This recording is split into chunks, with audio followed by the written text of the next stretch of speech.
या शिशुपाला आपण पे ठाव दिलेला गोपाला का उत्तम चरणाच्या बाला ध्रुपदीचा अशा अपराध करणाऱ्या शिशुपालाला सुद्धा भगवंताने कुठे दिला? आपल्या जवळ ठाव दिला, आपल्या जवळ जागा दिली, म्हणजे आपल्या स्वरूपामध्ये त्याला मिसळला. उत्तम चरणाच्या बाला काय द्रौपदीचा. उत्तम चरण म्हणजे उत्तानपाद नावाचा एक राजा होता, त्याला 2 पत्नी होत्या, एक सुरुची आणि एक सुनीती. अतिशय सुंदर कथा आहे. तर सुरुची आणि सुनीती अशा प्रकारे 2 त्याला पत्नी होत्या. त्या सुरुचीचा मुलगा उत्तम आणि सुनीतीचा मुलगा ध्रुव हे दोघे जण त्या उत्तानपाद राजाच्या मांडीवर बसले होते. तो सिंहासनावर बसला होता. ते दोन्ही राजे हे दोन्ही मुलं त्या मांडीवर बसले होते आणि मांडीवर बसले असताना ती सुरुची माता आली आणि तिने त्या ध्रुवाला काय केलं? हाताला पकडलं आणि खाली जमिनीवर ओढलं. तो मुलगा रडत रडत रडत आपल्या आईकडे गेला. आईकडे गेल्यानंतर आईला सांगायला लागलं की माझ्या सुरुची मातेने मी वडिलांच्या मांडीवर बसलेला असताना मला खाली ओढलं. आईने सांगितलं की तुझे वडील त्या सुरुचीच्या आज्ञेमध्ये असल्यामुळे मी काही बोलू शकत नाही. त्यावेळेला त्या मुलाने सांगितलं की आई मला अशा ठिकाणी बसायचं आहे की जिथे मी बसल्यानंतर मला कोणी उठ म्हणून सांगणार नाही, अशी जागा मला कोण देईल? आईने सहज सांगितलं की ती जागा तुला भगवंत देऊ शकतो. कारण आपण सर्व लोकांनी एखाद्या मनुष्याला सरपंच जरी बनवला तरी 5 वर्षानंतर त्याची गादी खाली होते. म्हणजे आपण अशी जागा देऊ शकत नाही की जिथे बसवल्यानंतर कोणी उठ सांगणार नाही. ती जागा कोण देऊ शकतो? भगवंत. माऊलींच्या ज्ञानेश्वरीमध्ये ओव्या आहेत की पुण्याची पावटी सरे सवीची इंद्रपणाची उतरे येऊ लागते माघारे मृत्यूलोका. इंद्र जरी बनला स्वर्गामध्ये राजा तरी पुण्य संपल्यानंतर जमिनीवर त्याला यावं लागतं. म्हणजे अशी जागाच कोणी देऊ शकत नाही, तो जागा फक्त देव देऊ शकतो. मग त्यांनी सहज विचारलं आई तो देव कुठे भेटतो? म्हटलं ते देव जंगलामध्ये भेटतो. कारण बघा ना जेवढे पण ऋषी मुनी आहेत ते घरामध्ये राहून त्यांना देव भेटले कुणाला? ते जंगलामध्ये साधना करायला गेलेले आहेत. लाखोच्या संख्येने कुंभमेळ्यामध्ये जे गेलेले असेल त्यांनी बघितलं असेल, लाखोच्या संख्येने ते कुठून येतात कसे तर कुणालाच माहित पडत नाही. कुणी जंगलामध्ये असतो, कुणी हिमालयामध्ये साधना करत असतो, कुणी गुफेमध्ये असतो. तर त्या जंगलामध्ये देव भेटतो. मग त्यांनी मागचा पुढचा विचार करता सहज तो जंगलामध्ये देवाला शोधण्यासाठी निघाला. अशी जी साधना करणारी जी लोक असतात ना, त्या लोकांना ब्रह्मांडामध्ये विचरण करणारे जे साधू असतात ते मदत करत असतात. तर तो मुलगा देवाला शोधण्यासाठी ज्या वेळेला वनामध्ये निघाला त्यावेळेला महर्षी नारदाने त्याला बघितलं आणि त्याला थांबवलं. म्हटलं बाळा कुठे निघालेला आहेस? म्हटलं देवाला शोधण्यासाठी निघालेला आहे. त्यावेळेला महर्षी नारदाने त्याला म्हटलं देवाला शोधण्यासाठी निघालेला आहेस, कोणत्या जंगलामध्ये हिंस्र पशु पक्षी राहतात, वाघ सिंह कोल्हे विषारी साप राहतात, तुला काय भीती आहे का नाही? जा घरी निघून जा, नाहीतर ते तुला खाऊन टाकतील. त्यांनी सांगितलं की देव कसा भेटेल हे सांगत असाल तर सांगा, नाहीतर तुम्ही निघून जा, मला काही जायला सांगू नका. आता त्याला नारदजींना वाटलं की हा लहान मुलगा येता कदाचित भूत प्रेतांना घाबरेल. म्हटले या जंगलामध्ये भूत प्रेत पिशाच ब्रह्म राक्षस फिरतात, अरे तुला भीती आहे का नाही? जा निघून जा घरी. त्याने म्हटलं देव कसा भेटेल हे मला सांगा, ते सांगत असाल तर सांगा, नाही तर तुम्ही निघून जा. त्याचा दृढ विश्वास बघितला नारदाने आणि म्हटलं ठीक आहे, तुला देव कसा भेटेल हे मी सांगतो. 12 अक्षराचा मंत्र त्याला दिला. ओम 1, नमो 2 आणि 1 3, भगवते 4, भगवते 4 आणि 3 7, वासुदेवाय 5 7 5 12. ओम नमो भगवते वासुदेवाय.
हा मंत्र तू जपत राहा, तुला कुठे जायची गरज नाही, सुख येतो घरा नारायण. नाम संकीर्तन साधन पैसोपे जलतील पापे जन्मांतरचे नळ पेसायचं जावे वांताना सुख येतो घरा नारायण. प्रत्यक्षात भगवंत तुझ्या जवळ येईल. आता तो लहान मुलगा होता, तो जप करायला बसला.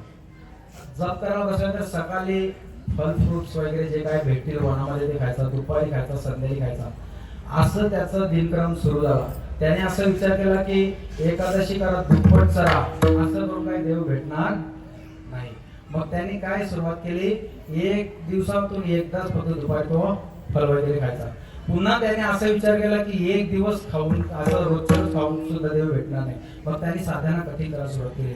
2 दिवसामध्ये एकदा खायचा, पुन्हा एका आठवड्यामध्ये एकदा खायचा, त्याच्यानंतर एका महिन्यामध्ये फक्त तो एकदा खायचा. त्याच्यानंतर त्याने फल वगैरे खायचं बंद केलं. झाडाचा एखादा पाला हवेत उडत उडत जर त्याच्याजवळ आला तर तो खाऊन जायचा. त्याच्यानंतर त्याने ते सुद्धा खायचं बंद केलं, फक्त श्वासोच्छ्वासावर राहून, आणि तो ओम नमो भगवते वासुदेवाय हा मंत्राचा जप करायला लागला.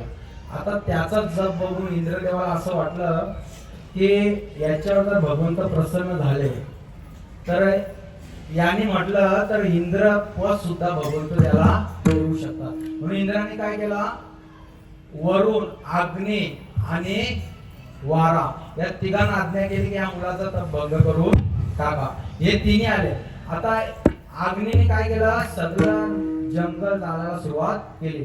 परंतु मागे पुढे उभा आहे सांभाळीता आली आघात निवराया. भगवंत त्याचा सांभाळ करणारे असल्यामुळे त्याच्याजवळ अग्नी येत नव्हती. वाऱ्याने काय सुरुवात केली, जोरामध्ये वारा सुटायला लागला, जिकडे तिकडचे झाड पडायला सुरुवात झाली. परंतु त्या भक्त ध्रुवाच्या अंगावर एक सुद्धा झाड पडत नव्हता. त्याच्यानंतर जोर जोरामध्ये पाऊस पडायला लागला, विजा चमकायला लागला, तरी तो मुलगा ओम नमो भगवते. म्हणजे इतका कठीण प्रसंग, जसा 16 सोमवार व्रत जसा कठीण आहे याच्यापेक्षा कठीण अशा प्रकारे त्यांनी करायला सुरुवात केली. त्यावेळेला इंद्रदेवाला असं वाटलं लहान मुलगा भूतप्रेतांना घाबरेल, म्हणून त्याने सर्व भूतप्रेतांना पाठवलं, त्या मुलाला घाबरवण्याची तपस्या भंग करा. ती भूतप्रेत आली. परंतु काय झालेलं आहे, हरी उच्चारण मंत्र आघात पले भूतबाधा भेद. हरी असा मंत्र आहे की भूतबाधा पळून जाते, आपल्या जवळ येत नाही. भक्तांच्या जवळ जायची गरज नाही. हरी म्हटलं तर भूतबाधा नाही होते. मंत्र आघात अशा प्रकारचा आहे. भूत त्याच्यावर येत नव्हती. मग त्याने असा विचार केला की आता श्वास रोखल्याशिवाय काय देव भेटणार नाही.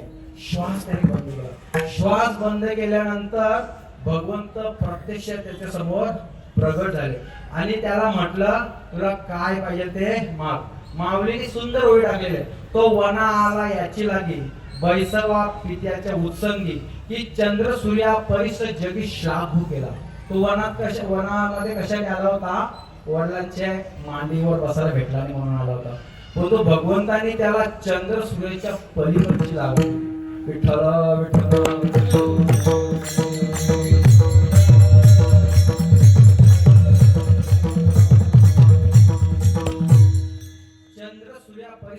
लागू केला. जे समुद्रामध्ये पहिलेच्या काळामध्ये, आता जीपीएस सिस्टम आहे, पहिले ही सिस्टम नव्हती त्यावेळेला, तर ध्रुव ताऱ्याकडे बघून समुद्रामध्ये त्या बोटी घेऊन जायचे. कारण ध्रुव तारा असा आहे की जो हलत नाही जागेवरून. सूर्य पूर्वेकडे सकाळी दिसतो, संध्याकाळी पश्चिमेकडे दिसतो. प्रत्येक ध्रुव तारा असाच आहे की जागेवरून हलत नाही. म्हणजे त्याला अशा प्रकारचा भगवंताने पद दिला की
ध्रुव शिराचा सागर उपमन्या मावळीने सुद्धा उपमन्यूविषयी उभ्या टाकल्या ज्ञानेश्वरीमध्ये. देख शंभूची प्रसन्नता तया उपमन्यूची आता का शिरातली दूध भातात यायचे ना.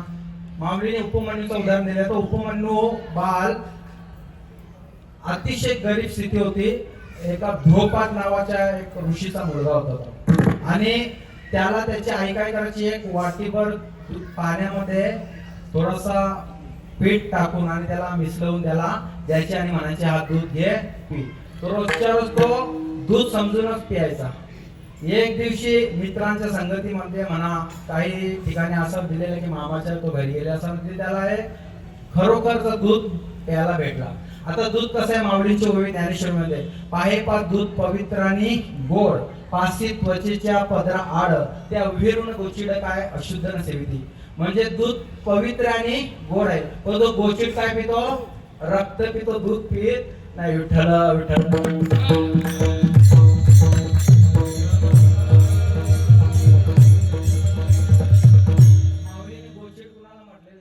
समजून घ्या.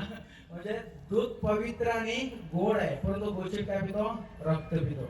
तर त्याने तो दूध पिला, तो दूध त्याला गोड लागला आणि गोड आल्यानंतर तो विचार करायला लागला की मी रोजच्या रोज दूध पितो तो तर गोड लागत नाही, आता पिठाचं पाणी ते गोड लागणार का. तो घरी आला आणि घरी आल्यानंतर त्याने आईला म्हटलं आई मला दूध दे. आईने नेहमीप्रमाणे वाटीमध्ये पीठ टाकला, पाणी टाकलं आणि त्याला मिसळून दिला.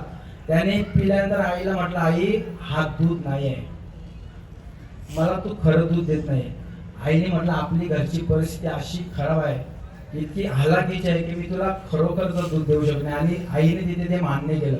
आपण 20 वर्षापूर्वीचा जर आपल्या स्वतःचा जर विचार केला तर आपल्या घरी चहा कसला असायचा, कोरा. दूधवाल्यांच्या घरी सुद्धा कोरा चहा मिळायचा.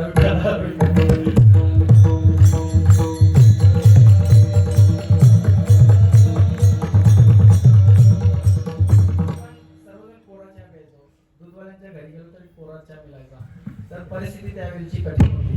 तर उपमन्यूला आईने तो दिला, त्याने सांगितलं आई हे खरं दूध नाही. मग आईने म्हटलं आपली परिस्थिती अशी आहे की खरं दूध त्याला देऊ शकत नाही. विठ्ठल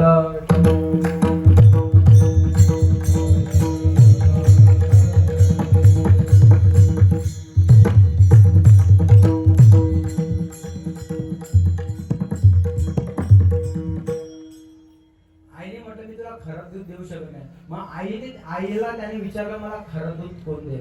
आईने मग सहज म्हटलं त्याला तुला खरं दूध जर पाहिलं असेल तर तो भगवंत दे.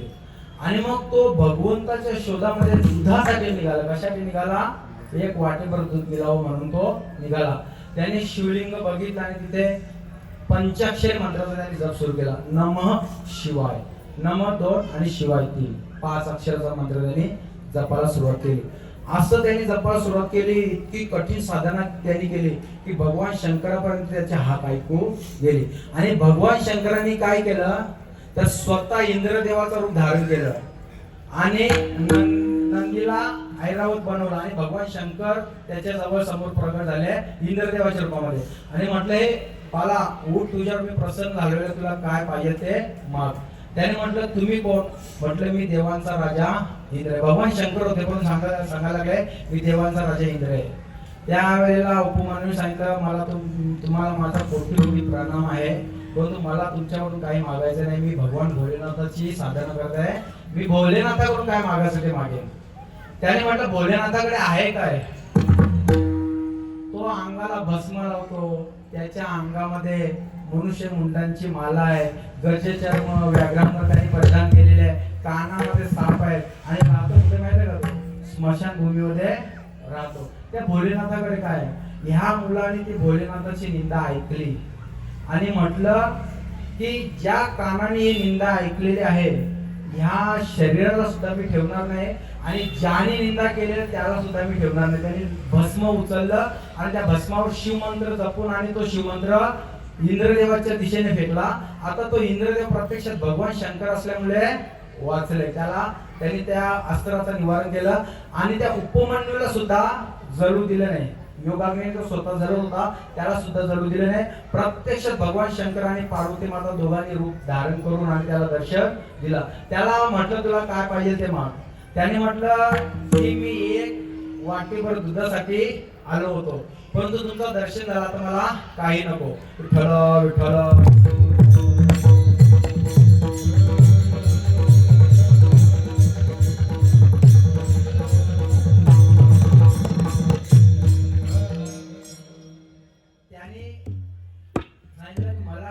त्यावेळेला भगवंतांनी काय केलं की आगव्या शिराब्धीची करुणी वाटी, संपूर्ण शिराब्धी म्हणजे क्षीर म्हणजे दूध, त्या दुधाची वाटी कर म्हणजे दुधाचा समुद्र त्या उपमन्यूला भगवंतांनी देऊन टाकला. इतका तो भोला आहे आणि इतका तो भोला असल्यामुळे एकनाथ महाराज सांगतात की तो भोला असल्यामुळे मी त्याचे पाय माझ्या चित्तामध्ये धारण केले. इतका तो भोला आहे. अभंगाच्या पहिल्या चरणात शिव भोळा चक्रवर्ती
चक्रवर्ती त्याचे पाय माझे चित्तित. तो भोला किती तुमच्या आमच्यासाठी सुद्धा तो काय करतो गोष्टीमध्ये सांगून पुढे जातो. तुम्ही आम्ही जे अन्न खातो ना ते अन्न खालेलं पचवण्याचं काम तो करतो. अहम वैश्वानरो भूत्वा प्राणीनाम देहमाश्रिता प्राणापान समायुक्त पचामेनम चतुर्विधम. भगवंत या जो श्लोक गायलेला या श्लोकावर ज्ञानेश्वर महाराजांच्या ओव्या इतकं सुंदर आहेत. काय सांगितलेलं आहे ज्ञानेश्वर महाराज सांगतात की शुष्ट अथवा स्निग्धे सुपक्वे का विदग्धे एवं चतुर्विधे अन्य मीचे शुष्ट अथवा स्निग्धे सुपक्वे का विदग्धे एवं चतुर्विध अन्य मीच पची. काय झालं भगवंताने तुम्ही शुष्क म्हणजे कोरडं बिस्किट वगैरे खातात. आता लहान पोरं काय करतात तर फ्रेंच फ्राईज मोमोज वगैरे अशा प्रकारचे पदार्थ खातात शुष्क बिस्किट वगैरे. स्निग्धे तळलेले, सुपक्वे काही शिजवलेले, काही विदग्धे म्हणजे काय कच्चे, असे सगळे प्रकारचे पदार्थ आपण खातो. परंतु ते पचवण्याचं काम भगवंत सांगतो मी करतो. प्राणापानाच्या जोडभाती फुंको फुंकून या दिवस रात्री नेनो आटी तसे किती उदरा माझी. प्राण आणि अपान याचा जोड भाता सत्ता आपल्या शरीरामध्ये चाललेले. आपण काय करतो झोपतो, परंतु आपण झोपल्यानंतर आपले सर्व इंद्रिय जरी स्तब्ध असली तरी आपला श्वास चालू आहे. भगवंत काय म्हणतो तुम्ही रात्रभर जे खाल्लेलं आहे ना ते खाल्लेलं पचवण्याचं काम मी करतो. प्राण अपानाच्या जोड भाती फुंको फुंकून या दिवस रात्री नेनो आटी तसे किती उदरा माझी. मी मालकरी लोकांचं अन्न पचवतो, परंतु जे मालकरी नाहीत त्यांचं सुद्धा अन्न पचवण्याचं काम मी करतो. म्हणजे जे मांसाहार करतात त्यांचं सुद्धा अन्न मीच पचवतो. आपल्याकडे जर देवाने काम दिलं असतं तर आपण सांगितलं असतं की देव मला हे काम जमणार नाही, पोट फाडून आपण बाहेर निघालो असतो. परंतु तो देव का पचवतो का तर तो भोला आहे. त्याला वाटतं आज नाही उद्या, उद्या नाही परवा, कधीतरी हा भक्त माझा मालकरी होईल. भगवंत सांगतो जो मांसाहार करतो त्याचं सुद्धा अन्न मी पचवतो. मग जर भगवंत जर आतमध्ये पचवणार असेल तर आपण आतमध्ये काय टाकलं पाहिजे याचा आपण विचार केला पाहिजे. विठ्ठल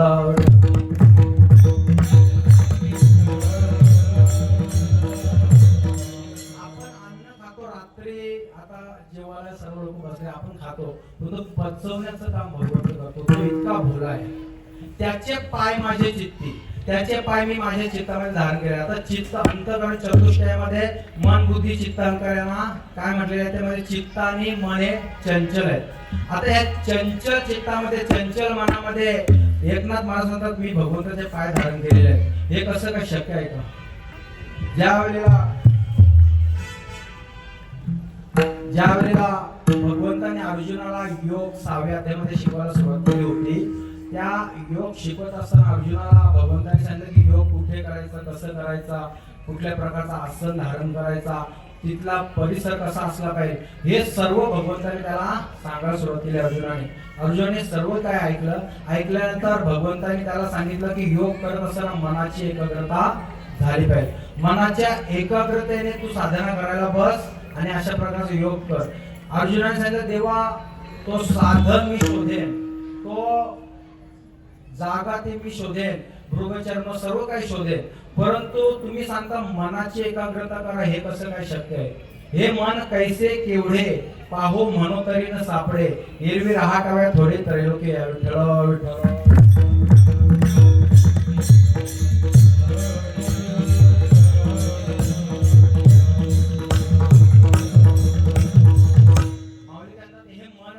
केवढे पाहो म्हणो तरी न सापडे, एरवी रहाटाव्या थोडे त्रैलोक्य.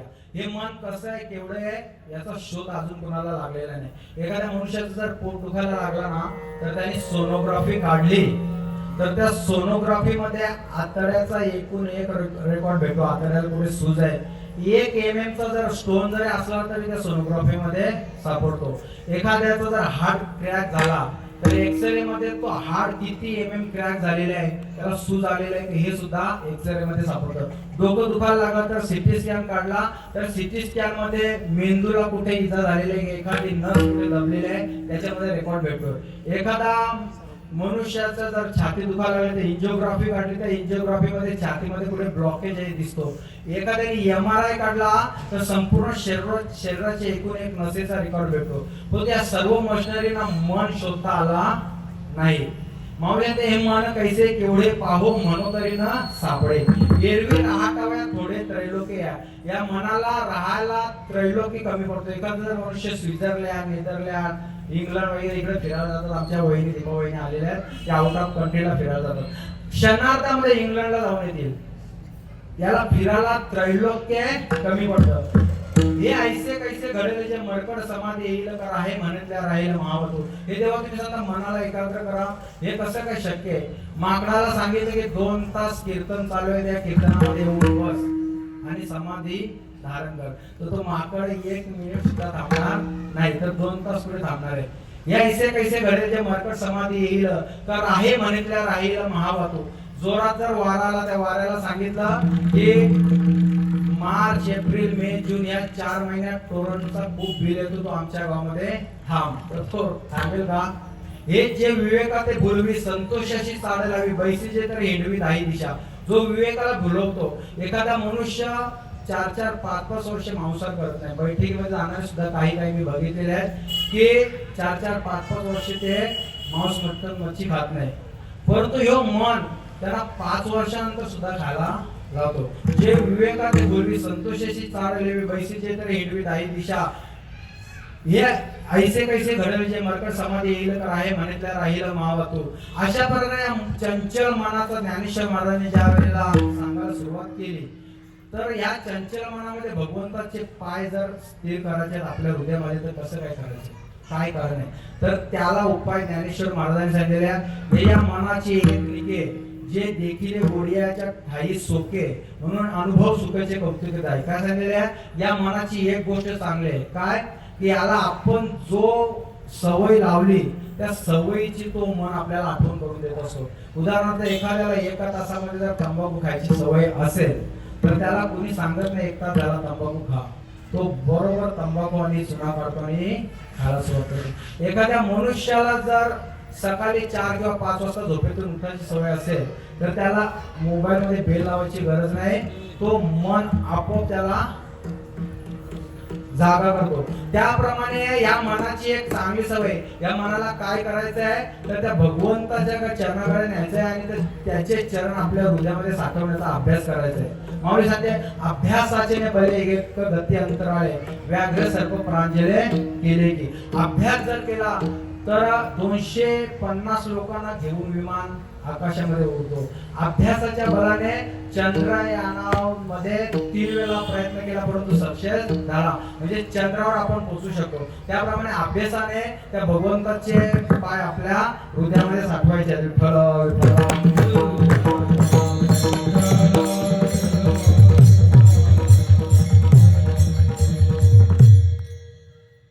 अशा प्रकारे अभ्यास करायचा आहे. एकनाथ महाराजांचं मी काय केलेलं आहे, त्या भगवंताचं चरण माझ्या हृदयामध्ये साठवण्याचा अभ्यास केलेला आहे. शिव भोला चक्रवर्ती त्याचे पाय माझे चित्ती. एवढंच नाही तर त्या भगवंताच्या नामाचं काय सामर्थ्य अभंगाच्या दुसऱ्या चरणामध्ये.